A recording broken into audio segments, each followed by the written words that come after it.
Fala galera, bom dia, boa tarde, boa noite. Estamos começando mais um Cultura Paralela Podcast para falar do filme 1917.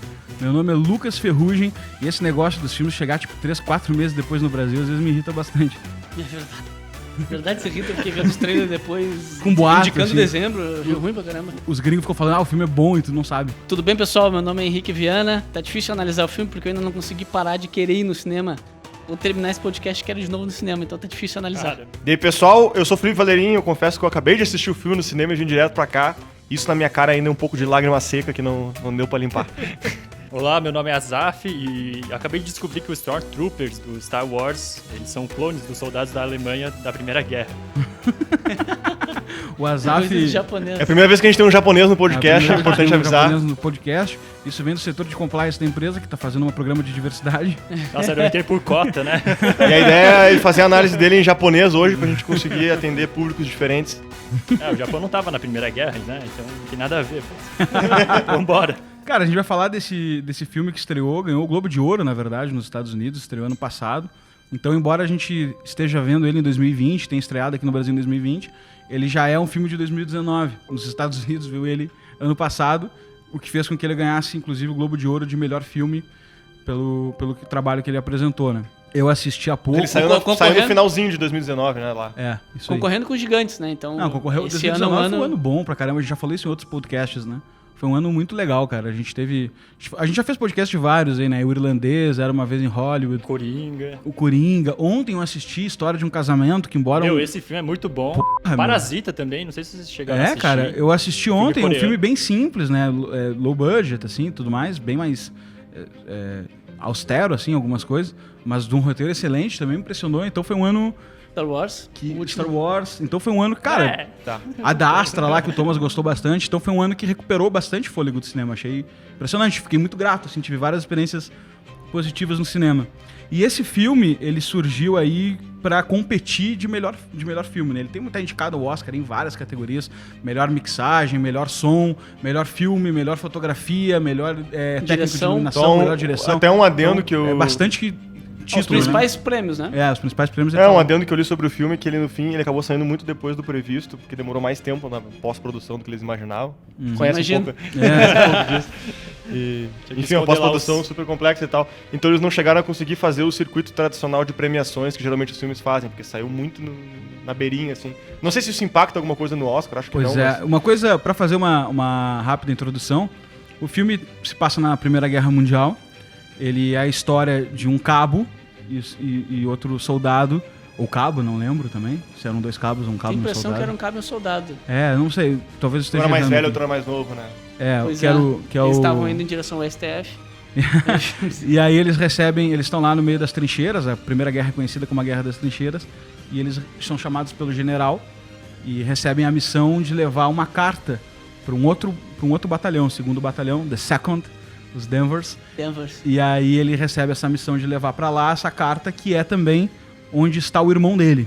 Então o general pergunta, teu irmão tá lá, né? Então, tudo indica que parece um filme, ele é escolhido pra ir lá justamente por isso. O general sabia que ele ia ter uma motivação extra, porque o irmão dele tava lá. Motivação extra, e manda os dois pra levar essa carta que impediria um ataque, que a Alemanha recuou nesse território que tá esse 2º batalhão, e eles querem avançar atacando, eles estão com as linhas de comunicação cortadas, e por isso tem que mandar pessoas para fazer essa mensagem. Só que eles fizeram um mapeamento aéreo e perceberam que era uma armadilha, então essas pessoas tinham que parar o ataque, senão 1.600 pessoas iam morrer. E a história do filme é a jornada desses 2 jovens para chegar até esse batalhão e avisar isso daí. Então, a partir daqui, vamos estar numa zona de spoilers.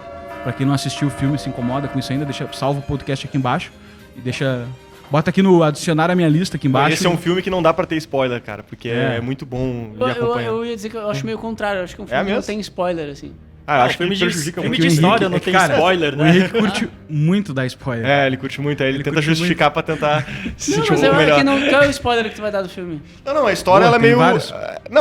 O fim da história... Tem acho que o principal. O fim da história, ele é meio premeditado, assim, óbvio o que vai acontecer. Mas assim, os detalhes de como as coisas acontecem é muito legal tu ver na hora, assim. Às vezes o cara fica dando detalhes e é uma merda. Então, cara, estamos numa zona de spoiler aqui, então... É spoiler. Cara, se tu decide aí, né, cara? Espero que tu já seja capaz, ouvinte, de decidir isso. A gente pode Se não assistiu ainda, bota na minha lista. fudeu aí, ficou até agora ouvindo o nosso blá blá blá. Adiciona na minha lista aqui e assiste depois, tá? Então a história é assim. Logo no começo, eu fui assistir no cinema, que tinha que ver em IMAX, né? Porque experiência de guerra é foda fugir da IMAX. E aí eu fui assistir no cinema e logo no começo... Aí eu tenho uma crítica absurda sobre esse negócio do IMAX, cara. Não ficou uma semana no IMAX em São Paulo. Eu procurei em todos os cinemas hoje pra assistir em IMAX. Só uma semana. Foi lançado na quinta-feira passada, hoje já não tinha mais, eles botaram a p do... Mas... Sei lá, como é que é? Bad Boys, acho que é. Bad Boys. Mas, cara, Sim, velho. infelizmente, é o mercado reagindo. O filme tá com uma bilheteria fraca, cara. Ele saiu, ele tá com boca a boca legal, mas a gente tava até conversando isso, eu e o Henrique. Ele tá eu com acho que ele não tá fraco, eu acho que ele arrancou fraco e tá pegando tração. Ele tá com 200 milhões de dólares de bilheteria total, mundial, worldwide, aí é Caramba, cara. Só isso? É muito pouco, né, cara? Então o filme custou 100, então imagina todos, eu não conheço todos os... Tu sabe quanto é que deu o Dunkerque, não? Vamos olhar aqui.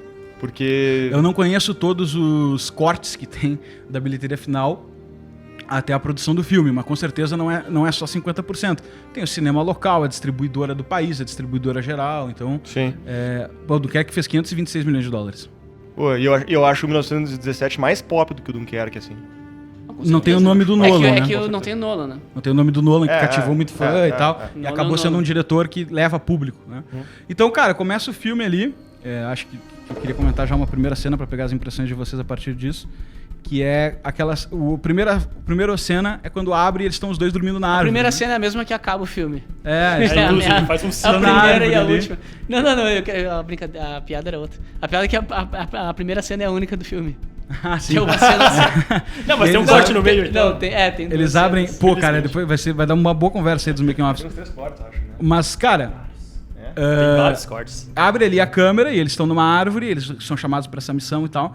Cara, e a primeira coisa que impressiona já é que tu fica esperando o corte, pra quem se atenta a isso, ou pra quem não se atenta, talvez ganhe só uma sensação de confinamento, né? Uma sensação de estar confinado naquilo. E é um filme que não vai ter nenhum corte que o leitor leigo vai pegar, que o espectador leigo vai pegar. Não tem, ele vai achar que não tem corte. E eu fico pensando o que acontece se o ator esquece a fala depois de minutos de explosões. O filme que exige um planejamento. O cameraman de filmagem. tropeça, né? O cameraman tropeça. Aparece o boom, sei lá. Mas eles falaram que tiveram 5 meses, né, de coreografia, treinamento e planejamento. Enquanto isso, a direção de arte, né, eles contrataram escavadeiros assim para fazer trincheira, então tudo aquilo é real mesmo, né? Eles construíram aquela cidade. Eu tava vendo um behind the scenes e eu achei... Cara, no meio do filme eu pensei, já tinha me dado um spoiler do plano de sequência. E já tinham falado pra mim de vários lugares, assim, já tive isso na internet, o pessoal falar bem e tal. E eu comecei a prestar atenção no filme. Aí tem outros filmes que fazem isso, mas de guerra, assim, eu nunca tinha assistido. E aí eu comecei a prestar atenção no filme e tentar entender, né? E aí, cara, eu fui ver o making off achando que tava muito mais na mão da pós, achei que, sabe, tipo... nada. Achei, vai ter várias coisas na mão da pós. Cara, recomendo muito assistir o making off desse filme, porque, primeiro, é todo em externa, né? E o cara é muito pouco daquilo que é pós, Os caras construíram aquele negócio todo e fizeram, tipo, uma estância devastada, assim, sabe? A pré-produção foi magnífica, né? Eles fizeram até uma mini maquete, assim, do cenário todo, pra eles ensaiarem onde a câmera tem que ficar, onde as pessoas têm que ficar e toda aquela coreografia dentro da maquete mesmo, né? Até a iluminação, né? Daquela cena da noite, né? Que o Scofield ele tá fugindo. Ele tem uma característica de ser... Ele não só é uma cena corrida, mas também automaticamente ele é um curto período de história, né? Você não tem vários dias. Se vocês analisarem bem, o filme ele ocorre em um dia. É basicamente 24 horas, arredondando. O diretor chegou a mencionar numa entrevista que ele queria fazer o máximo tempo real possível. Tipo, ele queria que fosse tempo real. Não, e é interessante porque isso gera uma agonia, né, cara? É impressionante como eu me senti agoniado. Eu vim agora da sessão e ainda tô meio impactado, porque a impressão que dá... Porque como ele faz em plano de sequência, quando começa a te dar conta que não vai ter um corte na linha temporal, não vai pular pra uma outra etapa, etc. E quando a coisa começa a ficar tensa, tu pensa, caramba, ele vai ficar me levando nisso, tipo, não vou sair disso aqui, não vai ter um alívio. É um confinamento, né? É um confinamento, exatamente. Ele te confina naquilo. Tu sabe que não, ele vai seguir na linha temporal real e tal, com um plano sequência, não vai ter corte. E eu acho que isso é uma das coisas, uma das coisas pra mim, foi um dos maiores impactos do filme pra mim, assim, me tocou muito. Que é assim, muitos filmes de guerra tinham me formado muito meu imaginário sobre guerra e tal. Principalmente o Band of Brothers foi muito forte nesse sentido. Mas nenhum filme tinha feito o que esse fez, a nível do que esse fez. Por quê, na minha opinião? Porque esse filme ele conseguiu construir na minha cabeça, uma cultura comportamental de guerra. Não uma cultura política de guerra, ou uma cultura relacional, por exemplo. Macroambiental, né? Por exemplo, ele é no detalhe. Exatamente. O Band of Brothers cria muito essa coisa do social, né? Como as pessoas se relacionam, essa coisa da hierarquia e tal. Mas esse 1917, ele cria a cultura, ele cria na tua cabeça a cultura comportamental. O que eu quero dizer com isso? É tipo assim, como é que tu te sente, como é que sente o teu corpo, como é que... E pra mim, onde é o auge disso é quando eles entram na trincheira alemã ali, entram nas casinhas ali, onde eles ficam, e o cara chega na caminha ali e chama o outro aqui, ei, olha aqui, e dá aquela sentadinha na cama, assim, e olha só a cama dos caras, é uma cama fudida. Mas assim, a comparação do que é a nossa cama e a cama deles, porque esse detalhe ali já é uma coisa... Inclusive ele nem fala com drama. Não é com drama, ele fala... Comédia, ele dá uma risada. Os atos são maiores que o nosso, né, que ele fala. Se tu vive o dia inteiro na guerra, tu não tá dramático, tá meio... Outra coisa que eu percebi é o seguinte, entendeu? Então tem várias dessas coisinhas, né? O jeito que quando tu fica sujo, a tua roupa fica suja, tu não sabe os dias, então as pessoas fazem até piada, começam a fazer apostas. Uma hora eles chegam assim... O capitão lá tá fazendo aposta. Exato, porque eles estão num lugar... O capitão parece Marcelo D2. Marcelo D2, né? Até a personalidade igual. Toquinho, assim. E aí ele pergunta assim, tá, resolve a nossa aposta aqui, que dia hoje? Né? E aí o cara fala assim, é tal dia dele, ganhei a aposta e tal. E uma das coisas, tem vários desses elementozinhos, né? O filme é cheio deles. Sim, e tem um, cara, que me tocou muito, que é o seguinte, em vários momentos do filme, tu percebe, ou os personagens principais, ou algum outro personagem que aparece, assim, contando histórias, tipo história ruim, assim, contando uma história ruim. Na cena do caminhão lá, na cena do caminhão, na cena que eles estão, quando eles terminam, quando eles quase morrem na explosão. A escotilha lá, e depois ele sai contando a história do rato na orelha e tal. Né? Exatamente, sai contando a história do rato na orelha, depois ele fala das esqueci o nome das plantas. Das flores. Das cerejeiras. Né? Então, são histórias muito simples, que em qualquer situação, por exemplo, aqui, nós aqui, por exemplo, dia a dia, se eu quisesse contar uma história dessas pessoas agora, vocês não iam prestar atenção. Não engaja. Mas na guerra, qualquer coisa é melhor do que a realidade. Do que a realidade concreta. Então, foram momentos do filme que eu pensei assim, nossa, cara, os caras estão vivendo isso, mas a capacidade do ser humano de storyteller, de ser um contador de histórias, ela é tão grande que mesmo nesses momentos, tu tem uns diálogos, assim, sobre a vida, sobre a cerejeira. Tu sabe que eu fui ver o filme com um preconceito, tentando me livrar dele. Porque eu tinha visto o trailer. O filme foi, acho eu, que mal divulgado, cara, porque eu tomei conhecimento dele Globo de Ouro. Não teve aquele hype, não sabe? Teve? No fato, eu fui pelo Instagram dos amigos, postando todo mundo. Quando ele ganhou... pelo Henrique mesmo. Cara, quando ele ganhou o Globo de Ouro, eu falei assim, tem um filme aqui, né? E aí eu fui assistir o trailer. Cara, o trailer me decepcionou demais. O trailer é uma cópia do Dunkerque de um jeito... As bombas caindo, cara, porque não é só, tipo, é uma cópia o estilo, não. É uma cópia na cor, é uma cópia na trilha sonora, que é aquele tipo reloginho do Hans Zimmer lá. É uma cópia no estilo, 2 cenas são copiadas, e no lettering. Eu olhei e falei assim, tipo, por mais que o filme seja bom, se for tão cópia assim, vai ser um pouco desestimulante. É que o trailer, não desfazendo o que tu falou, acho que tá dizendo uma coisa... É que o trailer, ele em geral, ele é até feito por uma empresa terceirizada. Ele é uma peça de venda, né? Então, assim, aqui, quando a gente faz também nossas divulgações, a equipe de marketing pega e analisa quais são as peças que fazem tem a melhor performance ali pra divulgar pro público. Os caras devem fazer meio que isso, assim, qual é o tipo de trailer que performa melhor, que faz as pessoas quererem ver o filme. Aquele recorte igual de cenas, estilo, trilha sonora, contexto e tal, me levou a essa sensação de ser uma cópia. E, bom, fui ver, mas, cara, tava muito bem cotado internacionalmente e tal. Tipo, o preconceito não era uma coisa tipo, vai ser ruim, né? Era uma coisa, não, peraí, vamos dar uma olhada, de repente se inspira e tal, né? E eu vou te falar que essa sensação se desfez no assistindo o filme, porque eu acho que ele bebe ali de Dunkerque, talvez, alguma coisa, mas não é nem de perto uma cópia, não configura pra mim uma cópia. Se usou como referência, utilizou bem, assim, eu acho que utilizou pra fazer um bom trabalho, não pra copiar e simplesmente ser vazio e se abastecer da criação de outro, né? Então acho que, cara, isso foi uma coisa que me surpreendeu bastante. Logo nessa cena da escotilha, que é meio que no começo do bunker lá, né, do alemão, depois dele sentar na cama, tem uma cena que eu falei assim, esse filme vai vir pra impactar.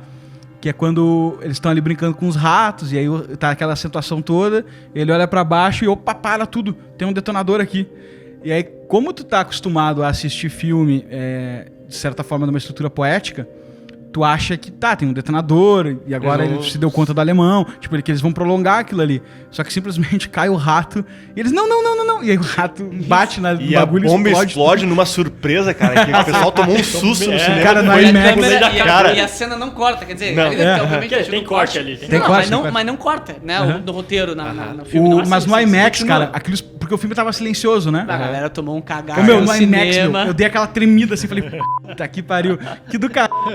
Eu acelerei o coração, cara, parecia que eu tava ali junto. Ali, e dali da frente, quando vi a segunda vez, eu analisei bem o desenrolar dessa cena, o período entre a explosão e ele tirar o cara de lá, o cara não tá aparecendo, não sabe? Daqui a pouco tu vê um pé, tu não sabe que o cara tá vivo morto, e depois que ele resgata o cara sem enxergar nada, com os olhos cheios de poeira, ele não consegue abrir os olhos.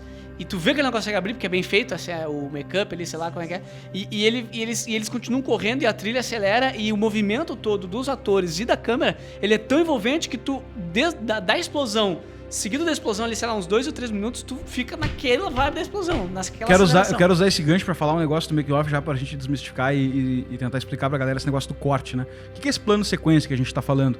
É quando a câmera tá acompanhando os atores e não há uma troca de câmera. E por que isso é tão difícil? Porque quando tem várias câmeras filmando, se alguma coisa sair errado, tu pode cortar. Quando o filme corta para outra câmera, ele não necessariamente foi filmado em sequência. Eles podem ter filmado um pedaço, parado, errado, e aí tu não enxerga bem como está sendo montado. Permite que o filme faça uma cena, depois outra. Se o cara erra, não tem problema. Tu faz 4 vezes a mesma cena e às vezes tu usa um pedaço de cada uma para compor e aí fica perfeito. Então tem até um método lá que o Tarantino fala nos making-offs, para cenas de luta, que nem ele faz em Kill Bill e tal, que é uma arena que passa 2 câmeras pegando de 2 ângulos, né? E aí o que ficou ruim de um lado a gente bota do outro, e assim vai montando o negócio e tal. Eu não faço nem ideia, por isso que vale a pena ver esse making-off, mas o grau de dificuldade que isso deve trazer pra produção, cara, porque considerando toda a estrutura que tá posta ali, quantidade o tamanho do elenco, etc. E, cara, quando tu tem essa possibilidade de cortes, etc., cara, tu pode fazer, tu tem 1000 recursos à tua disposição. Tu pode gravar uma cena, um pedaço aqui num dia, outro pedaço no outro, mistura uma parte parecendo que é lá, mas tu tá aqui e tal. Enfim, tem 1000 recursos, tu pode fazer mágica ali com o negócio. Então, né? Cara, tu acabou de sair do cinema, não teve a oportunidade ainda de ver os making-offs, mas eu segui em casa com essa noia aí, né? Tipo, como é que isso aí foi feito? E busquei lá pra ver, tem vários... Eles fizeram os behind the scenes oficiais, assim, do caralho. O Azaf me mandou outros eu fui vendo lá. E, cara, como é que... Tinha algumas regras ali que eles estipularam, né? A primeira regra é essa questão das externas. Eles queriam que tu acompanhasse o tempo mais real possível. Claro que não é exatamente real, tem aquela parte que anoitece e tal, mas o mais real possível. E pra dar essa sensação de confinamento, quando esse diretor, inclusive, cara, palmas pro diretor de fotografia, esse cara tem que ter o Oscar, o Roger Deakins. Né? Cara, dá o Oscar, deu, acabou. E pra mim o Oscar tá especificamente numa parte do filme, que é quando o diretor levou... inclusive ele ganhou o último Oscar. Parece o 2001 Odisseia no Espaço, aquilo lá, tá ligado? Ele fez o Blade Runner 2048. Eu acho que foi ano passado 2049. Que ele ganhou. Ele ganhou o Oscar. Cara, e aí quando tem essa regra, né, de cena externa, e quando o diretor levou essa história pro cara, o cara falou assim, o que tu acha a gente fazer com mais 2 regrinhas? Ele conta isso no make-off oficial. O Roger Deakins, né, o diretor de fotografia. Essas 2 regrinhas seriam, vamos fazer tudo num plano sequência e a câmera nunca vai voltar. Então, o filme inteiro, a câmera nunca volta. Eles fizeram, não me lembro quantos hectares de terreno que eles reconstruíram aquele cenário. E aí, o que é o filme? O filme é ir de uma ponta a outra. Nunca usa a mesma locação 2 vezes, nunca tem a mesma cena 2 vezes. Isso dá uma sensação muito real. Assim, tu sente emocionalmente o que acontece no roteiro. O que acontece no roteiro ele sai de uma trincheira e vai pra outra. E tu sente isso emocionalmente, porque tu vai indo de um lugar ao outro. Exatamente, assim, avançando. A linguagem de cinema, né, pra plano sequência é você ficar imergido, né? É uma imersão no filme. E parece que assim, eu tava assistindo a um videogame, né? Não sei se vocês sentiram isso. Essa sensação é muito parecida jogando no mapa. A mídia mais imersiva que a gente tem hoje são os videogames, né? Parece que eu tava jogando Battlefield na Primeira Guerra. 3D e tu vai indo no mapa, né? E parece que cada ambiente era uma nova fase, um novo desafio pros personagens. E aí aquilo ali me cativou pra caramba. Aí o Deakins comenta que, cara, quando ele não sabia se Sam Mendes, que era o diretor, ia topar isso, né? E quando ele topa, ele fala assim, cara, vai ser do cara fazer isso aí. E aí eles se deram conta de que na externa não teria como iluminar. Então eles teriam que esperar o tempo nublado. Cara, e no making off tem cenas deles sentados, cara, toda esperando uma locação, assim, velho. Né, nublar. Orçamento, todo mundo sentado assim, esperando nublar, porque sol não podia gravar. Então, quando nublava, todo mundo... Vai. E aí o ator comentando, né? O que faz o Blake lá, dizendo assim, cara, a gente tinha às vezes janela 5 minutos, tipo uma nuvem cobriu o sol 5 minutos. E a regra do Dickens, e aí é do caralho, porque teve o cara que trabalhou e botou a mão na roda. Cara, o diretor de fotografia e o diretor correndo junto com os atores, porque a câmera vai na frente e eles vão correndo assim com a corrida de quadra de tênis invertida, sabe? dentro da trincheira, correndo, acompanhando tudo. E 5 minutos pra gravar e aí os caras gritando antes de começar assim, ó, não para por nada, vamos até o final, errou, vai até o final. Então tem uma carga de improviso, de cara tropeçou naquela cena no final, que uma daquelas quedas que ele tem é sem querer, porque sai todo mundo correndo, um cara bate nele, ele cai, e aí, cara, vai. Perfeito. Ficou muito perfeito. Muito do cara. Aliás, esse ator aí, a interpretação dele, meu, eu não tava me ligando, eu tava tão imerso na história, que eu não tava assim, será que o ator tá interpretando bem ou não? E aí mais pro final eu comecei a me tocar, porque ele começa a ficar muito cansado, e aí tu começa a ficar empático com o cansaço dele, porque cai na água, ele dorme quase no riacho uma hora, né? No rio. Até meio de propósito, mas ele... Dá uma mergulhadinha e tal. Sim, tenta dar uma descansada. Tu vê que ele tenta assim, ele tenta dar uma aliviada ali, né? E aí ele quase dorme, assim... É tipo aquela dormida que o cara dá na sinaleira, assim, no carro, assim. Ela dá aquela dormida que ele sabe que não vai poder, que vai ter que acordar daqui a pouco. Os caras vão te buzinar atrás, mas mesmo assim, precisa dar uma recuperadinha. E ali Nunca aconteceu, né, Valério? E ali, logo depois, ali, o filme vai pro final. Não façam isso. E aí eu comecei a analisar um pouco, assim, me toquei assim, pô, meu, esse cara, meu, o que esse cara fez? Parece que ele foi pra guerra mesmo pra sentir aquela parada.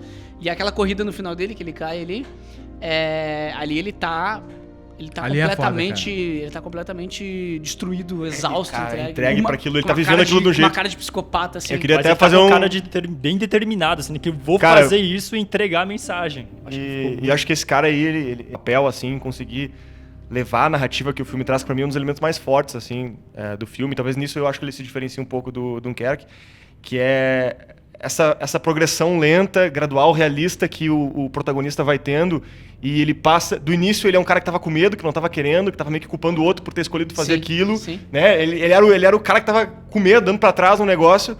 E à medida que as coisas vão acontecendo, as tragédias vão acontecendo, ele muito aos pouquinhos ele vai assumindo aquela missão de um jeito, cara... No final ele tá entregue de uma forma, assim, que passa muita veracidade. E aquilo mexe pelo menos comigo, mexeu pessoalmente. Muito, cara. Porque não é um filme só que, um bom filme e do caralho, me entreti. Não, eu fiquei refletindo sobre a vida, cara. Primeiro eu fiquei pensando sobre a guerra, porque o filme mostra, não sei se vocês perceberam, o filme mostra muitos jovens. Tem muito soldado muito jovem. Inclusive o que morre lá. Inclusive o que morre. São mais novos que nós aqui que estamos na mesa. Tu vê galera com cara de 20 anos, 18 anos. E tu vê a mentalidade do cara, esse que morre, né? As preocupações dele, quando ele fala, antes de morrer, que, disse pra minha mãe que eu não tive medo. Mas, cara, tu falou isso aí, eu concordo contigo. Demais. O filme, se pegar a origem narrativa simbólica dele, pra mim, ele é da aquisição da virtude da coragem, né? Então, em todo momento, todos os personagens estão contrastados com a coragem. Em vários momentos. Inclusive o auge no final. Que é o auge da coragem do principal e um dos capitães chorando. Chorando, exatamente. É o auge dos opostos. Exatamente. O capitão lá no começo que parece... O que parece Marcelo D12 que se entregou pra uma rebeldia. Se entregou pra uma rebeldia. E aí ele fala até uma frase que é simbólica pra isso, né? Tem muito esse cara na vida, tá ligado? Nós lutamos... Deus abençoe.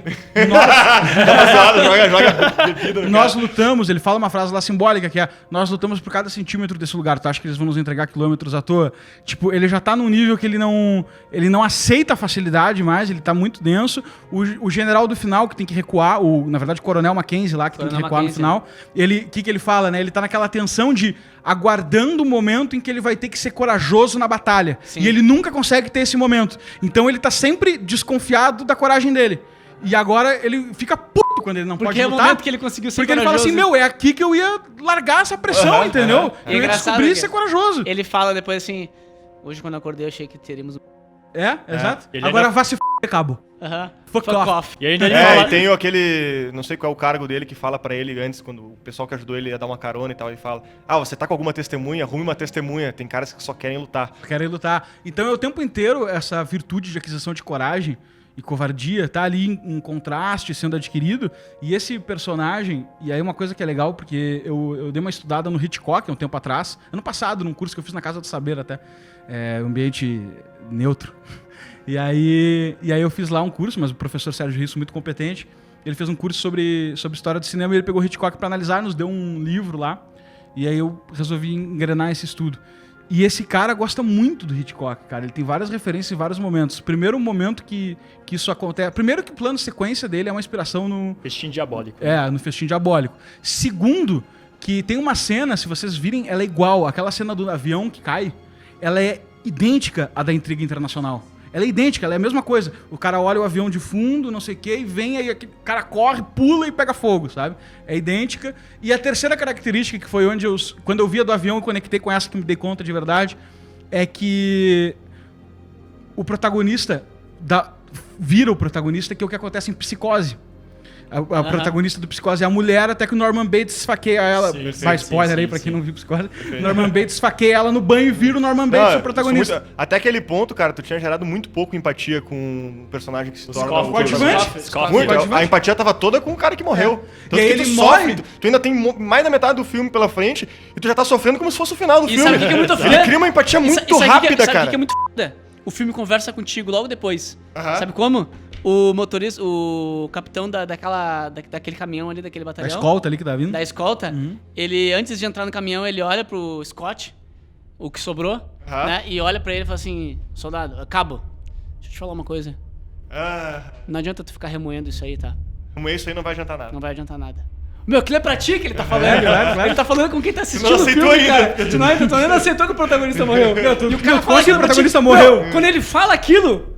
Quando ele falou aquilo, a primeira vez que eu tava assistindo, ele falou aquilo, eu respirei fundo e falei, beleza, vambora. Vamos em frente. Eu não aceitava que o cara tava morrendo. Tipo, a gente é acostumado com... Aquele diálogo que acontece dentro do caminhão. Aliás, teve outro momento que o filme falou contigo. Esse filme, quando eu assisti, logo que eu saí do cinema, eu não achei ele tão bom quanto depois. Eu fui achando ele mais... Sim, eu tô lembrando, agora eu tô achando melhor. Tem outro momento que o filme fala contigo, que é quando ele tá nos braços do Scott, o Blake tá nos braços dele, e ele fala assim...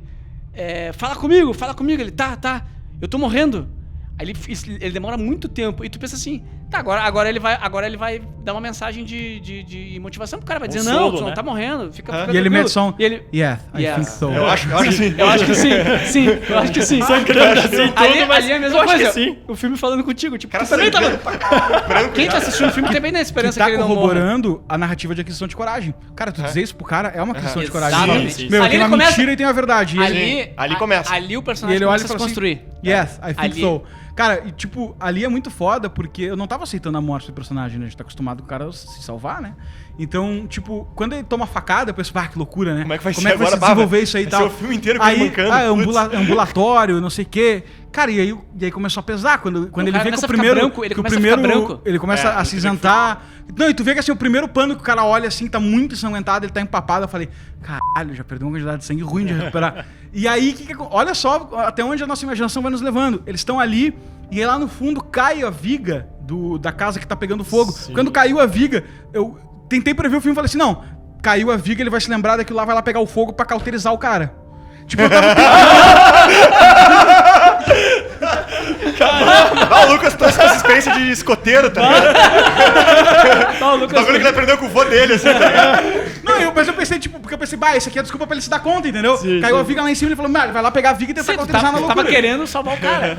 E aí eu vi que não, e tá sangrando, não, imagina e ele tá tremendo, e ele começa a delirar. Aí quando ele começa a delirar, eu falei assim, vai morrer, velho. Cara, e a atuação do cara, velho, do caralho, pra um guri novo, né, cara? É muito bem feita, cara, é muito real. Eu até me ri aquela coisa Estados Unidos. dele começar, ele chega no ponto do desespero, o amigo dele tentando carregar ele deve estar aumentando muito a dor, o cara já tá num ponto que assim, que não tem como aguentar, e ele começa a xingar o cara, seu canalha de merda!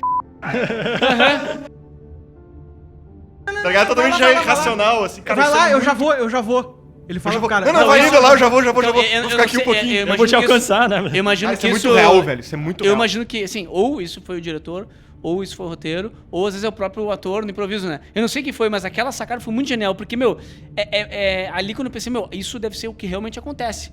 Porque se eu tomei um balaço, uma faca, alguma coisa assim, eu não vou ficar racional ali e tal. O cara começa a me puxar pelas costas e tá doendo muito, eu vou... O que acontece? Começa a bater. Tu viu que ele puxa o pé do cara? O cara tá puxando ele por trás, tá de pé puxando ele por trás pelo uniforme. E aí ele tá doendo tanto, e ele tenta fazer o cara parar, o cara não para, ele faz a mão por trás e derruba o cara no chão. Tipo no jiu-jitsu, assim. Sim. Ele derruba o cara no chão, dá um jeito de parar, porque tá doendo demais.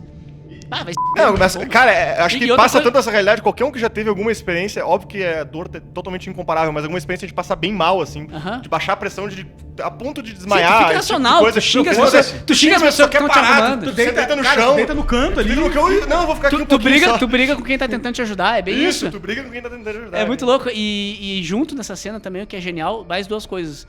Ele tava num plano sequência já longo, cara. Muito longa, né? Desafio. Duas coisas. Errar isso, velho. Duas coisas geniais dessa cena também. Quando ele toma a facada, a reação dele é muito real. Ele começa a tirar a roupa rápido, ainda sem. Ele não tá. Vamos dizer. Um pouco depois, assim, isso, ele fica meio angustiado, começa a tirar a roupa dele. E é aquela história, né? Quando tu vê o sangue, tu tá conta. E a segunda coisa, mais uma coisa genial, é que ele começa a ficar branco muito rápido, cara. E ali acho que foi pós, foda, né? É, pós, colorização. Não, né? com certeza. No Da Vinci a gente faz isso. Às vezes a gente faz isso sem querer, assim. Cara, como é que eles fazem? Às vezes a gente quer deixar o cara bem e deixa ele meio zumbi. Duas coisas legais sobre isso dos cortes, tá? Como é que eles fazem os cortes no making off lá, mostra. Cara, aí tu paga pau pro filme. Sempre que passa atrás de uma casa, numa trincheira, o que acontece? A câmera foi pra trás da casa e vai sair do outro lado, E né? tem um black que é uma oportunidade de corte. O que o cara tem a oportunidade de fazer? Ele tem a oportunidade de parar a câmera ali, cortar no mesmo frame, sem tu te dar conta, resolver a cena e continuar. Não, tem alguns ao longo do filme. E muitos cortes também eles fazem com que a câmera se mova rápido, assim, né? De 180, e você não vê o corte. E aí eles foram tão psicopatas com esse negócio de só pra frente, sem repetir cena, que sabe que tem vários 360 no filme, né? Sim. Porque, cara, você tem que contornar, eles falam assim, não, a gente não pode simplesmente parar a gravação e voltar. A gente tem que fazer o plano sequência e não pode repetir cenário. Sim, tem que virar, a câmera tem que dar curva. Então, os caras deram esse jeito de dar curva. E isso, o Sam Mendes fala que o Dickens, na verdade, virou um diretor do filme também, parceria. Sim. Porque o diretor de fotografia... O diretor de fotografia... Eu sabia que era possível. Pra mim, aquilo ali eleva o patamar do que um diretor de fotografia faz. Eu virei outro nome pra esse cara. Eu não conhecia o cara. Outra categoria, tá ligado? A fotografia para de ser só quadros. A fotografia para ser o filme. Sim. Eu não conhecia esse cara. É o elemento central, né, cara? Eu não conhecia esse cara. Eu fui conhecer porque eu achei sensacional o trabalho. Aí tu foi atrás. E fui atrás, né? Mas eu não conhecia esse cara.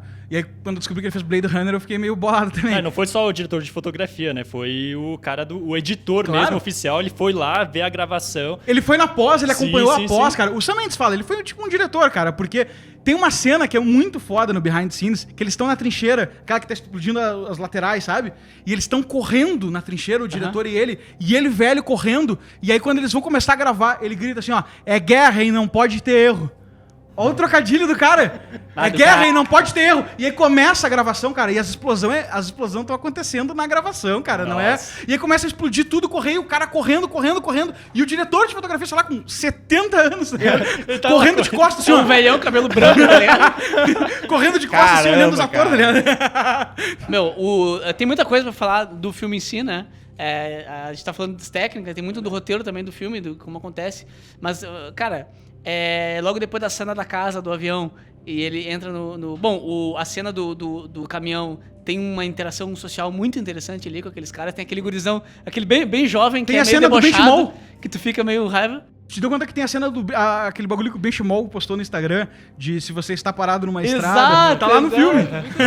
Então, aquilo ali... Começa a empurrar que os outros vão te ajudar. Começa, tipo, pedindo pra alguém empurrar o seu carro, começa a empurrar que alguém vai te ajudar. Se o personagem, quando ele segurou o Blake no colo, se ali ele começou a se construir, no caminhão ele consolidou, tu já criou carisma ali, né? E aí o que acontece? Ele tem essa cena toda que tem várias interações interessantes ali, daria pra analisar só isso, porque...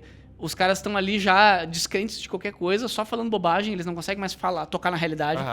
Tu percebe que todos aqueles soldados, eles devem ter, ali eu não sei, mas eles devem ter passado por altos perrengues, umas batalhas e tal, deve ter morrido meia dúzia. Sim, fica subentendido isso. E eles estão, tipo, eles já estão meio anestesiados da guerra, assim, tem um cara levando a sério alguma coisa, eles já estão assim, tipo... E aí ele para, desce do caminhão, o caminhão estraga, e quando vira a câmera e mostra aquela cidade, que é a cidade que ele vai... Que ele vai tomar um tiro e ficar... desacordado lá. Cara, quando mostra aquele cenário, eu falei, meu, que cenário é esse, velho? Parece um... Ô, Henrique, sei lá, meu, que você vai ficar mais alegre agora, porque eu pelo menos gosto de saber isso. Os caras construíram aquilo. Os caras construíram aquilo. Eu vi essa... Cara, eu vi também o making off. Tipo, aquela cidade não é falsa. E o pior de tudo, eles tiveram que fazer uma maquete pra poder ensaiar isso. Sim, exato. Aí eles fizeram uma maquete imensa e eles botaram uns corrimãos em cima dessa maquete pra simular a luz e os flares. Sinalizadores. Porque sinalizadores, quando tem aquela cena... que pariu, meu. Naquela cena, eu tenho a impressão cena que pra se me ganhar filmasse Oscar, no né? cinema, eu tava desviando do cara junto com o cara. Que é quando ele tá lá e tem um prédio inteiro pegando fogo e ele vê a sombra de um outro cara e eles se aproximam, talvez a gente seja amigo, e aí o cara pega a arma, o cara não é amigo, e ele vira e Corre na direção dele. E ele já dá o tirambaço, mano. Ele já tira assim. Pum! Já dá o primeiro. Ele, cara, dá o tiro e pega assim, eu falo, e a câmera tá genial ali, né? Porque ela tá botando ele correndo e o cara atrás. Aquele prédio ali, que tá pegando fogo, os caras construíram uma estrutura de andame, meu, gigantesca, absurdamente gigantesca, muito grande. E botaram um monte de iluminação absurda lá dentro. Sim, é um refletor gigantesco. Como eles conseguem aquele breu no plano sequência, porque antes estava dia, daqui a pouco ele sai daquele prédio e tá... É porque tem corte, né? É corte. Não, mas tu tá falando quando ele entra na casa e quando ele sai? É porque é o seguinte, daí talvez... tem um corte, ele toma um tiro. Ele toma um tiro lembra? e tem um black, é verdade. Lembra? Esse black... Então, esse é o único corte oficial do filme, vamos dizer assim, que eles mostram, que eles mostram, né? Aparente, né? Que é quando o Aí cara apaga. Tempo, assim, Inclusive, é o motivo pelo qual o filme ganha mais tensão ainda, porque tu tá junto com o personagem de uma certa forma acompanhando o tempo, né? Porque eles falam toda hora que eu tenho que chegar lá pra avisar eles. E quando o cara cai e apaga, tu pensa, tá ligado? Ele vai acordar que horas? E ele acorda, vamos dizer, aquilo ali deve ser tipo 4:30 da manhã, quase amanhecendo. E ele acorda e já naquela ansiedade. E tem uma cena, um jogo de câmera fantástico, que é ele acorda e a câmera começa a subir a escada e vai até a salinha onde tem o cara morto ali que ele deu tiro. Só que ele não vai ali. Então, porque lá ele tem um vai corte. por baixo. Lá tem um corte também. Sim. Na hora que mostra a cena, a câmera para, aí o ator vai lá e vai por baixo.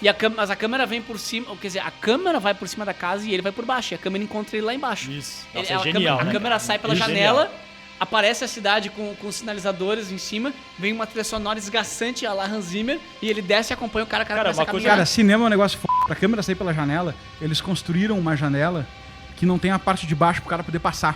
Então, tipo, tem uma fresta pro cara poder passar, tá construído aquilo, entende? Porque quando a câmera sai pela janela, não é um efeito, não é nada. Cara, tu que viu o making-off, como é que Tem eles uma parede. fazem pra fazer aquela câmera que acompanha os caras no meio de terrenos totalmente irregulares, buracos? Os caras estão tem uns carregando caminhão, a câmera velho. na mão. Tá, tem Na mão, aí eles colocam numa grua. Cara, eles ele estão com uma vai na câmera mão, mão. aí ele coloca numa grua, vem um caminhão que tem uma grua em cima, o caminhão vai indo e a grua... Ô, meu, tu não entendeu. Os caras saindo do microfone, se empolgando. Tá todo mundo assim, o cara vai falando, vai rodando na cadeira pro lado, assim. O cara tá fora da sala. Não, mas ô falando. Valério, olha só. O cara tem mais ou menos 3 modelos de... Eu fiz isso 2 vezes também.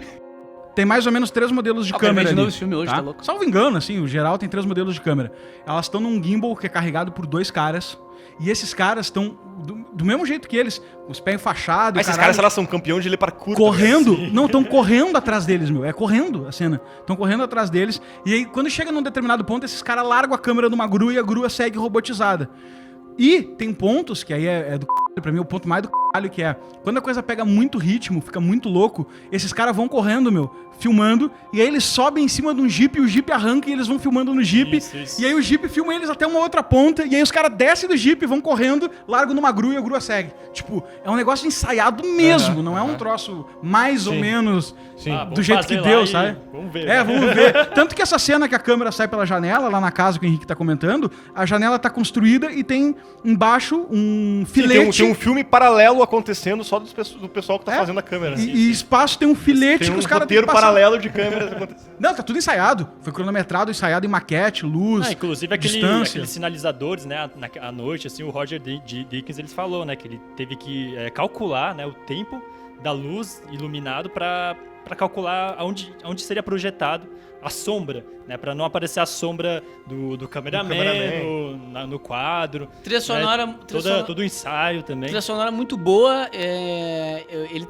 O diretor trabalhou com o mesmo Thomas Newman. Com o Thomas É Newman, um dos caras também- que faz parte do meu cânone de grandes... Perfeito. E ele soundtrack, trabalhou assim. junto, eles trabalharam junto já no Beleza Americana. Beleza americana. Então, e ele tem uma característica de trabalhar com elementos assim, bem introspectivos e tudo mais, né? E ao mesmo tempo ele trouxe elementos fortes de guerra, de ação e tudo mais. Ele já né? fez um filme de guerra, né, Sam Mendes? Também, aquele Jarhead, como chama? Eu não assisti esse aí. Não tô ligado. Eu acho que é o Soldado Cara, Anônimo. assim, a gente não falou ainda de uma cena que pra mim talvez... também Mas só pra que- não deixar passar, o Thomas Newman faz a melhor trilha sonora de documentário que existe, que é o do Five Came Back, no mesmo? documentário. Ele que faz a trilha sonora do Five Came Back. Melhor que existe, tá ligado? Acabou de estipular um ranking, tá ligado? Mas eu não conheço nenhum documentário que tenta sonar melhor mesmo. E ele faz a do Five Came Back, tem uma track da soundtrack lá que é a 5, que é o Wonderful, que é o final do Five Came Back. E o final da 3 tem uma trilha sonora, essa Wonderful, do Thomas Newman, que não tem nenhuma comparação, e ele fez essa composição original pro Five Came Back, que é do caralho. Esse cara é muito do caralho. Fez outros, né? Procurando Nemo, coisa interessante, Wall-E e outros. Tem uma coisa interessante dessa coisa do plano de sequência, que após essa apagada que ele dá, o que acontece do momento que ele acorda até o final do filme, é uma coisa só, num nível tão forte que talvez a gente não perceba. Quando eu começo a lembrar, eu penso, caralho, vê se não desce pra vocês, olha só, vamos lá, na sequência. Ele acorda, ele sai caminhando e vê os sinalizadores passando e já começa a tomar uns tiros porque tem sinalizador, os caras veem ele. Aí ele já tem que esconder. Daí ele chega no... Já na sequência ele já chega nesse prédio pegando cara, fogo. Que ele tem que se esconder e se deitar. Cara, parece que eu tô vendo, sei lá, o Kubrick em 2001, Odisseia no Espaço, tá ligado? Parece que ele tá na lua se deitando, a trilha tá muito alta também. Então é o que o Azap falou, é videogame. Aí tá. Surrealista, assim, Salvador Dali. Aí ele chega naquele prédio pegando fogo. Né? Os cadáveres estão também muito impressionantes, muito impactantes, cara. Ele chega na frente do prédio pegando fogo. O prédio tá pegando fogo, já vem esse cara aí da cena que a gente falou. E aí ele corre desse cara e chuta uma janela e entra naquela casa. Entra numa e acontece aquela cena que, pelo amor de Deus, aquela bonito. Cena... Com a mulher lá do bebê. Ela é uma cena que ela vai se construindo, né? Tu vai vendo ela e ela é uma cena simples, relativa e tal. Aí aparece o bebê, tu pensa, parece um bebê, tá ligado? E aí começa a rolar um lance, tipo, a vida humana. O cara pega e começa a tirar tudo que tem no casaco dele. Tem esperança, né? Parece que dá essa mensagem. Cara, quando a cena termina... Mas tem uma coisa ali na mulher que é impactante, porque tu espera ali, uma mulher com filho, né? E aí ele pergunta de quem é esse bebê? E ela mete, je ne sais pas. Tipo, eu não sei, cara. Não sei. Eu achei aí, entendeu? Você entende que merda que a guerra tá no meio do bagulho e tu pensa, a mulher defendendo o filho. É o teu primeiro instinto, né? A mulher com o filho lá. De quem é esse bebê? Je ne sais pas. Aí tu... A guerra cara, tem o lance do leite ali, que é uma brincadeira, mas que ficou emocionante, legal. Ficou bonito demais ali. E a cena ela vai te impactando, como tu falou. Ela te impacta esse negócio de o filho, tipo, não é de ninguém. E ela te impacta no final, que o cara vai embora. Porque antes ainda tem outro impacto, que é o cara começa a dar tudo que ele tem pro bebê. Isso impacta, que tu pensa assim, óbvio, o cara tá num instinto de sobrevivência máximo ali, que ele olha uma criança. De goma lá ele olha uma criança e pensa, mais importante que eu. E depois o outro impacto que eu vejo que acontece é na hora que ele vai embora, o desespero da mulher. Que ela fala assim, daí vem nela o instinto de sobrevivência e fala assim, não tá claro, os caras vão te até inglês, na cabeça, né? Não, primeiro ela fala isso, mas depois ela entrega o verdadeiro instinto dela. Não, fica aqui comigo. Eu tenho uma análise simbólica dessa cena que é a seguinte. Até ali o personagem estava se enfrentando com a covardia. Ele tá, em vários momentos, sendo covarde. Ele tá fugindo, ele tá sendo covarde, que nós seríamos muito mais, né? Mas pra entender dentro do arquétipo ali, né? Ele tá fugindo, ele tá com medo, ele tá escapadiço e tal. Quando ele entra ali, ele, ao dar tudo pro bebê, ele se desarma, ele fica leve, ele entrega tudo. Você pode ver que depois disso ele não carrega mais as coisas. Entrega até o leite que ele tinha pego lá. Ele entrega o leite, ele entrega o colete, ele entrega o negócio que tá embaixo. A partir disso ele tá vestido, tipo, leve, assim, pra correr, sabe? E aí é nesse momento que ele... Que horas são? Quando bate o sino, né? Quando ele entrega tudo, bate o sino. Eu achei estranho, né? Sim, mas mostra o quanto queria se provocar isso, né? Quando bate o sino das 6 horas, ele pensa assim, amanheceu. E ali ele é como se fosse o turnover, assim, do adquirir a virtude da coragem. Que vai ter o ápice nele correndo. Porque agora ele tá leve e ele não carrega mais a covardia. Ele sai de manhã, ele enfrenta os caras, ele mata o magrão, sabe? Tipo, ele mata o magrão asfixiado, ele enfrenta o magrão, depois ele chega lá, onde é que tá o fulano, todo mundo apavorado, ele corre na trincheira. Tipo, a partir dali, todo mundo ele tá fazendo um paralelo, é a mesma cena do Oscar Schindler quando ele manda salvar Birdman. Que é com a cena do Gott lá, que ele fala pro Stern salvar os caras. Ele dá uma puxada no Stern e fala pra ele salvar os judeus. Que é o turnover, tipo, a partir de agora eu posso confiar nesse cara.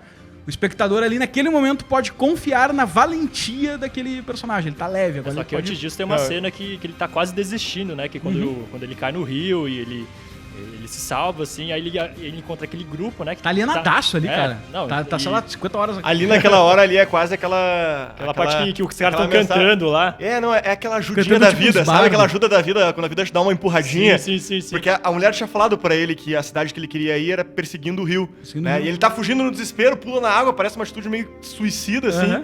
E ele tá ali, aquela coisa, ele meio que, precisa descansar aqui, meio que se deixa levar, e o rio vai levando ele, e ele acaba saindo na cidade que ele queria ir, assim. Aparece as cerejeiras. Aparece a cerejeira. Nossa, essa parte é bonita, tá me dando um empurrãozinho aqui, né? E aí, quando tu pensa que o filme vai ficar um pouco, tipo assim, cerejeiras e tal, o cara tá na água, refrescante, pra ele sair do rio, ele tem que subir em cima de uns corpos. Dos corpos horríveis. Nossa, cara. Não, e tem umas fotografias que é impressionante como elas conseguem ser impactantes simplesmente pela composição que é feita, assim. Quando ele tá andando na trincheira, empurrando o pessoal, depois que ele adquire mais coragem, enfim. Logo que ele sai daquela etapa que é o pessoal andando assim, enfileiradinho, e chega na trincheira mesmo, onde os caras já estão... Dá um silêncio, dá um silêncio. Trilha, tá aqueles caras tudo escorados, já assim, deitados na trincheira. Né, ali tu pensa assim, caralho, guerra. Impacto, velho. Não, e a trilha puxa. Guerra. Tu fica assustado junto, sei lá. E o Thomas Newman vai fazendo uma cama desde o momento que ele tá chegando ali. Então, quando ele dá uma primeira dobrada, ele faz um negócio tipo assim, ó... sabe? Exato. E aí cara, quando tu olha aquilo aí, tu fala assim, os caras tão em linha, os caras vão entrar em guerra e não precisa... Puta merda, não vai dar tempo. Ali tu pensa, não deu tempo, os caras vão... Já estão atirando. Se tu for pensar, várias vezes no filme, principalmente na primeira parte ali, ele já tinha passado por várias trincheiras, então tu já tá começando meio que te acostumar. Mas sempre, a trincheira, me parece que ela carrega um simbolismo que sempre há uma expectativa de quando eu que estou aqui na trincheira, estarei lá no campo. É sempre como se fosse uma fila pro abatimento, assim, uma fila pro abate. Tipo, quando que chega a minha vez. E parece que naquele momento é quando chega a vez, ele vai percorrendo. Tanto quando ele né? entra na trincheira, ele tá correndo, e aí ele entra na trincheira, começa a ficar mais devagar e a câmera afasta. A câmera afasta e mostra que a trincheira é longuíssima e tal, né? E essa trilha sonora do Newman começa. E ela vai aumentando, até ele dobrar lá e encontrar os caras. Ele para com o capitão que tá chorando, e o Mackenzie, nada, e ele arranca na frente, tá lá, e ele fala, onde? 300 metros. Ali é pra cair na lágrima, né? Cara, ali é ali eu caio no choro. Aquela corrida dele, cara, que cena, velho. Aquela cena vai estar pra história. Ali eu caio no choro. Cara, ele correndo na perpendicular, os caras batendo nele, ele derrubando o soldado.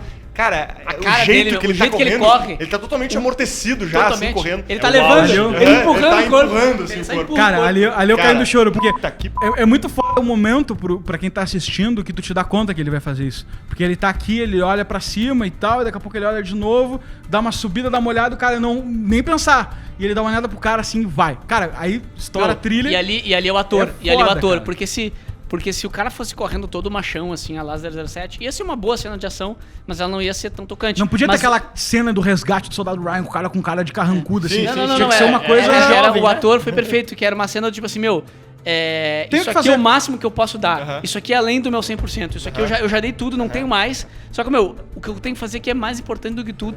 Assim, não importa mais nada. Eu nem sei como eu tô fazendo isso aqui mais. Eu não sei como eu consegui. Cara, ali é o negócio seguinte. Ele não é o cara bruto, robusto. Ele é um cara até frágil fisicamente. As pessoas batem, ele cai, fundo. Ali ele não quer mais. A força dele já não tá mais nele. Não tá mais nele, perfeito. Ali ele não quer mais adquirir coragem. Ele já adquiriu. Ali ele quer cumprir o dever. Cara, tem que cumprir o dever aqui, tem que correr até lá. Tanto que ele entrega pro cara a carta, faz parar o ataque. Depois, ele pergunta onde está o Tenente Blake, porque ele prometeu pro cara lá falar com o irmão dele. Ele entrega as coisas pro Tenente Blake, fala tudo que tinha que falar. E quando eles estão indo embora, ele ainda para e fala, não, peraí, tem mais um dever que eu tenho que cumprir. Ele volta pro cara e fala assim, ó, posso escrever uma carta pra tua mãe? Porque ele também tinha prometido pro cara que ele ia escrever uma carta pra mãe. Então, ele vai cumprir todos os deveres dele até o final. É a minha missão, entendeu? E a reação do Tenente Blake, cara, é muito foda, cara. Né? É muito real aquela coisa dele ainda tentando manter a posição dele de tenente. Triste. O Robb Stark. Robb Stark. O jeito que ele encerra aquela cena de dizer assim, você tem que ir lá, sei lá, comer alguma coisa, na enfermagem, alguma coisa assim. Sim. Tipo, seguindo o protocolo do que o tenente teria que fazer naquela situação. Gaguejando Só que ao mesmo tempo, aquele troço quase derrubando ele, cara. É muito bem feito. Eu falei pro Lucas até, é muito bala isso, o fato de que tu tem os dois irmãos feitos por um Stark e um Lannister. Robb Stark e o Tommy Lannister. Tá ligado? Aquele guri lá que se suicidou, né? O Tommy Lannister. O Blake, né? E aí tem um easter egg que eu tava tão emocionado na primeira vez por causa dessa cena da corrida, que eu caí no choro ali, né? E aí eu tava tão emocionado nessa cena da corrida que eu não peguei o final do filme, um significado que foi importante quando eu vi a segunda vez. Que quando ele pega a carta do Blake, que tá morto, ele bota naquele negocinho de lata que ele carrega, que é tipo um palheiro. Esqueci o nome do negócio que carrega palheiro, não interessa.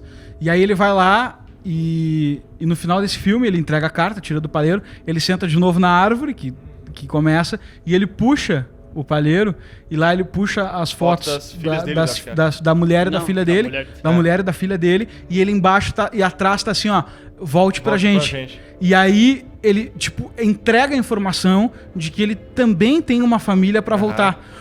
Inclusive dá mais sentido pra aquela cena do bebê também, né? Que a mulher, na cena do bebê, a mulher pergunta pra ele, você se dá bem com crianças? Você tem filhos? E ele não responde. Ele fica em silêncio. Então ele não lida com esse assunto. Né?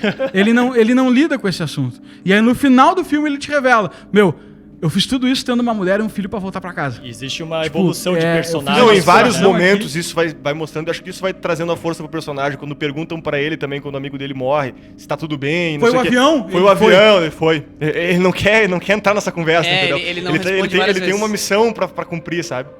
Aí depois quando o caminhão para lá, que tem a cena do Guilherme Benchimol, vou pegar no pé sempre, que o Guilherme Benchimol fez um post aí que a gente achou bom, até comentou em outro podcast, que é um empresário aqui da XP em São Paulo, que ele fez um post dizendo, cara, quando tu para numa estrada e se tu pedir pra alguém te ajudar a empurrar um carro, as pessoas tendem a não te ajudar, mas se tu estiver empurrando o carro, as pessoas tendem a parar de te ajudar.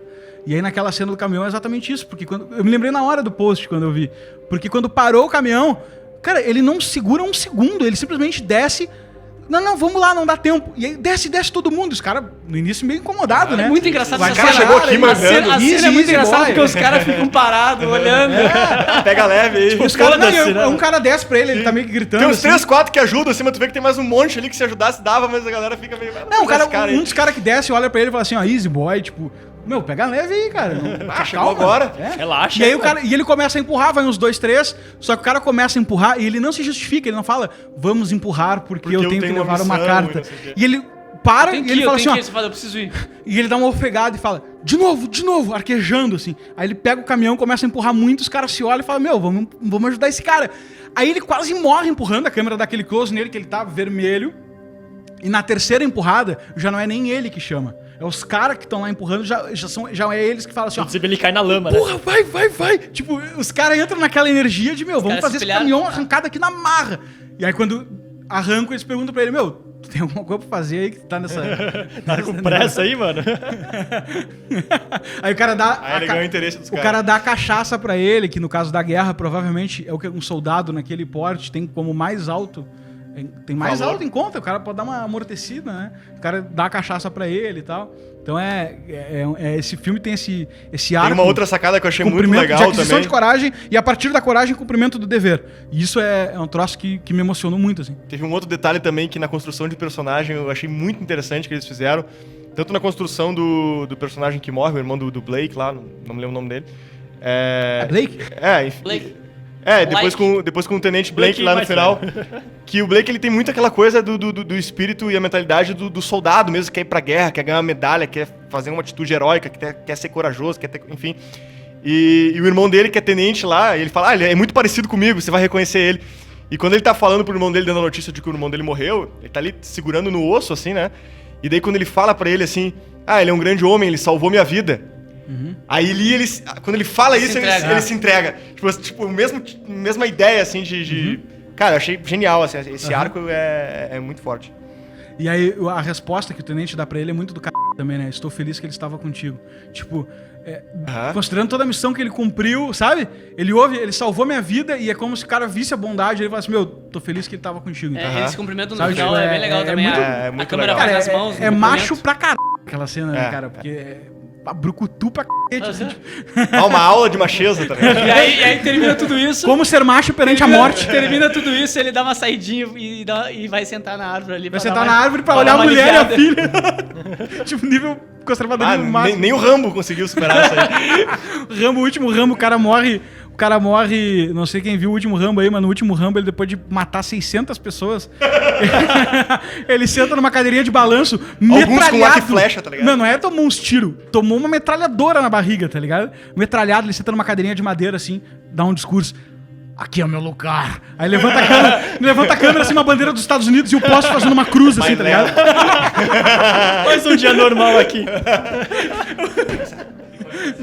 Matou o cara com uma arco e flecha na cabeça. Não, ele arrancou o coração, né? Cara, queria pedir pra vocês, então, o filme é do c... Eu repito que não achei uma cópia do Dunkerque aí.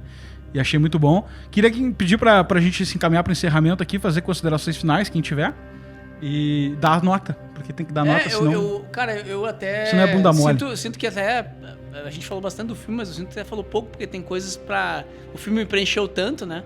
Mas eu acho que foi bem dito aí, a minha consideração ainda assim, que eu tô ainda com vontade de assistir ele. Isso é raro, assim, essa vontade. Eu, muitas vezes assisto o filme 1 ou 2 vezes, mas essa vontade de ver... Eu já vi 2 vezes no cinema, quero ver a terceira, realmente quero ver a terceira. É raro, então é um filme que realmente muito bom. É um filme que consegue baixar muito... Me baixou muito o crítico, assim. Eu vejo como um sinal de qualidade, né? Eu consegui curtir muito os detalhes do filme e não analisar. E eu acho que veio para ser um clássico. Talvez já seja um clássico, né? Porque ele acho que vai perdurar. Ele tem elementos que são únicos dele e são elementos da história humana, da guerra. E ele tem também uma narrativa que é muito pessoal. Então ela pode servir para muita gente, porque é uma narrativa pessoal, né? Por exemplo, o Dunkerque é fantástico e tem aquele final, que é uma narrativa, vamos dizer assim, nacional, né? Ou até mesmo internacional, da luta contra o nazismo, né? É uma mensagem de soberania. Uma mensagem de soberania, de empoderamento das famílias, etc. E essa história, ela, por mais que esteja na Primeira Guerra, por mais que seja a Alemanha versus a Inglaterra ali, pouco entra nisso, é uma questão pessoal, cara, de coragem, como o Lucas falou que agora. Então isso é muito único do filme. Pra mim, um clássico. Bom, depois eu dou minha nota aí, né? Dá tua nota aí, cara. Inaugura. Preciso pensar um pouco na minha nota, cara. Minha nota é 10, cara. Vai dar 10? 10? Não tem como dar menos de 10. Valério, finaliza aí. Assim, tentando sair agora um pouco da questão técnica e as emoções que ainda estão vibrantes aqui, eu acho que, acima de tudo, esse filme ele é uma testemunha mesmo de um relato, de um personagem que adquire coragem ao longo do tempo, que é, enfim, considerado uma das virtudes mais importantes, ou a mais importante, porque é só a partir da coragem tu adquire as outras, né? Eu acho que essa mensagem, ela é muito poderosa, muito forte, e o filme constrói isso de uma maneira incrível, assim, com muita veracidade.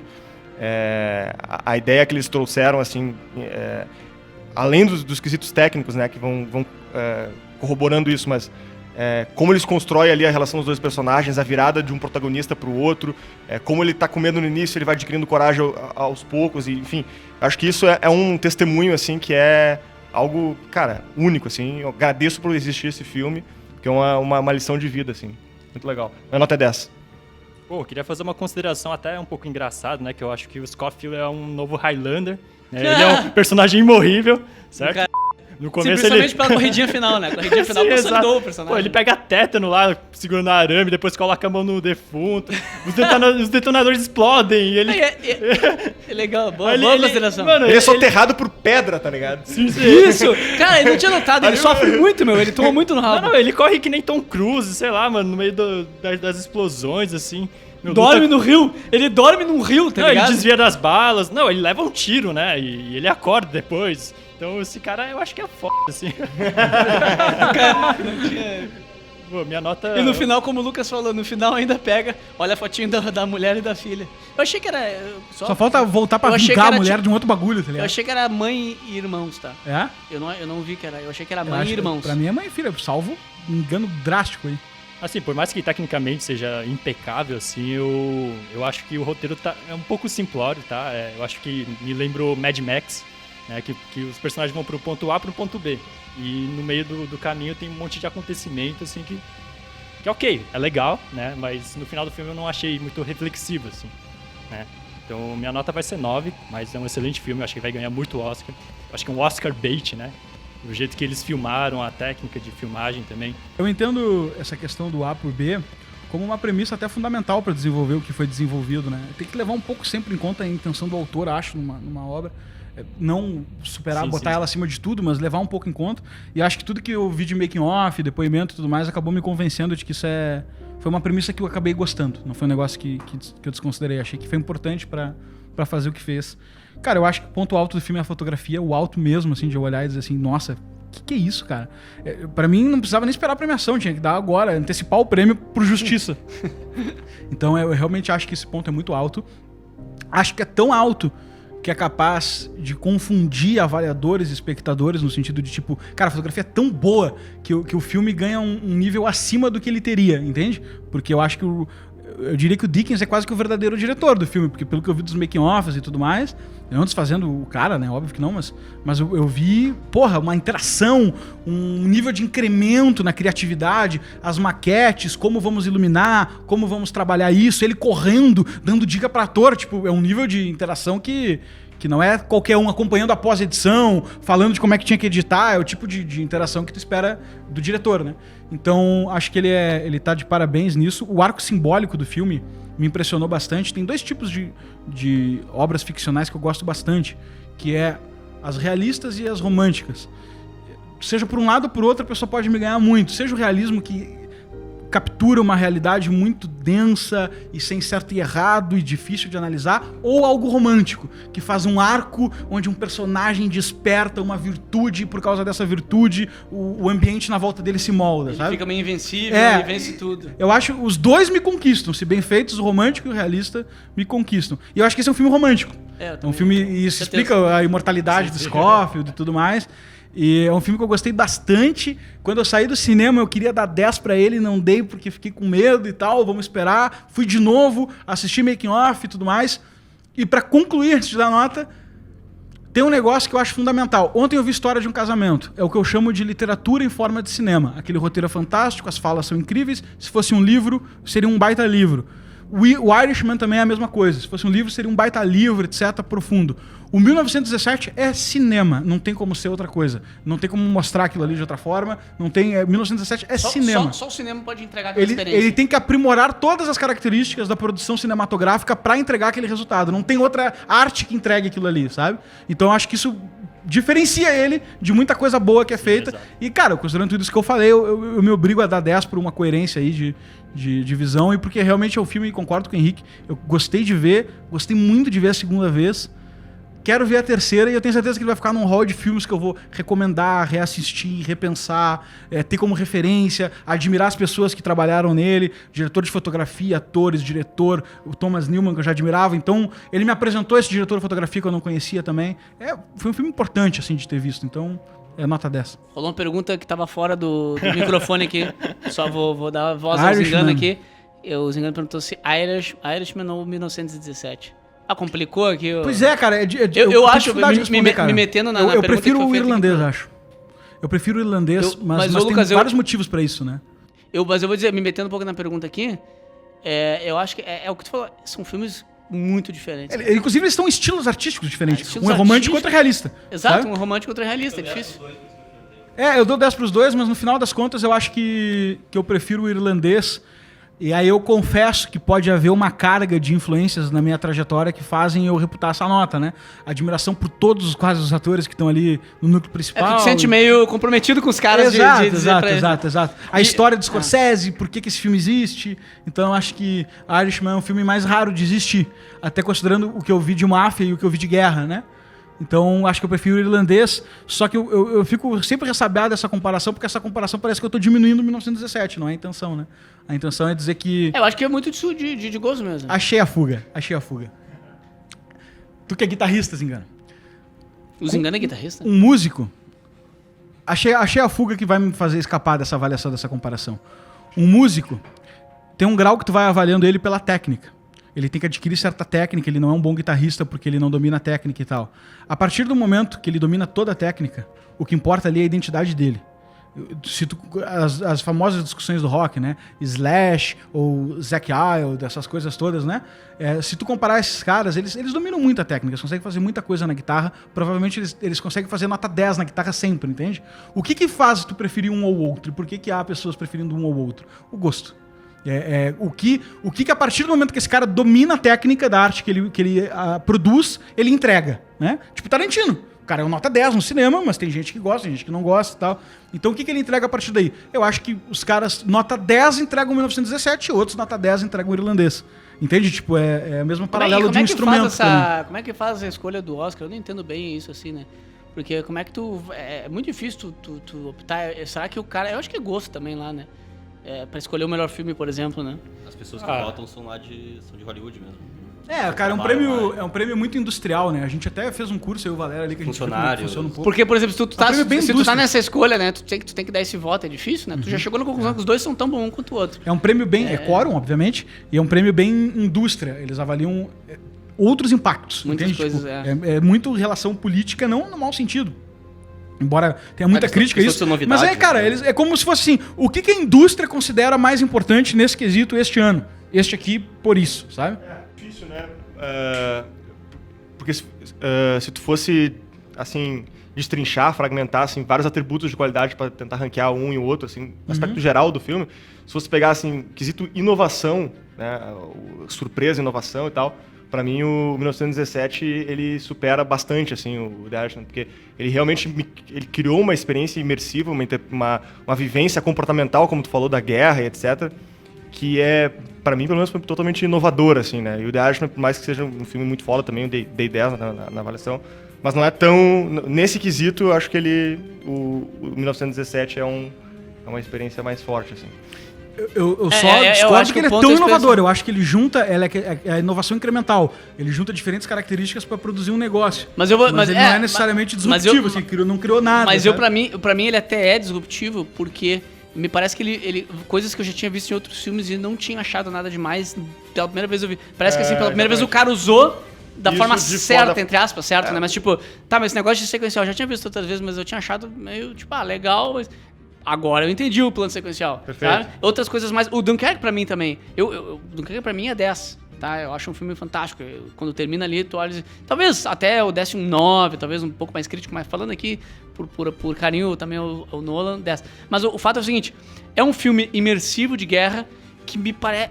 Quando eu vi o 1917, eu pensei assim, agora sim uma imersão de guerra. Então, eu acho que ele não usou nada que ele inventou. Nova, mas ele usou final, de uma forma que... E como se distribui a experiência do filme, como toda a distribuição que ela faz, né? Tanto a técnica que é usada, quanto, enfim, os atores, o diálogo, o roteiro e tal. Tá muito distribuído o filme, ele tá um pouco do peso em cada coisa, assim, sabe? Ele é uma coisa... nesse sentido, eu acho que é bem que tu falou, não poderia ser um livro, né? Ele é uma experiência pro cinema, assim. Então, acho que isso é um ponto que fortalece. Quem não assistiu e ouviu até aqui, assista e deixa aí nos comentários, curta, compartilha, te inscreve no nosso canal aí, deixa nos comentários a tua opinião sobre o filme pra gente ler. E se for um comentário muito louco, a gente lê no próximo aí. Valeu, abraço, pessoal. Abraço. Tchau, pessoal.